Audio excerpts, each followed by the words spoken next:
Bailon.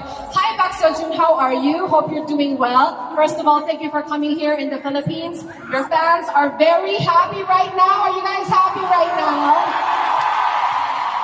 Thank you for inspiring us and for being a good friend. We are proud of you and wishing you all the success in life. Thank you for your existence. You inspire us a lot. Enjoy the Philippines. We love you, Oppa.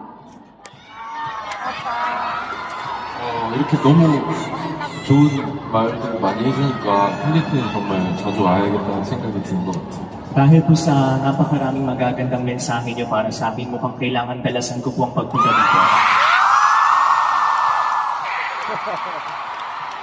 Ayan.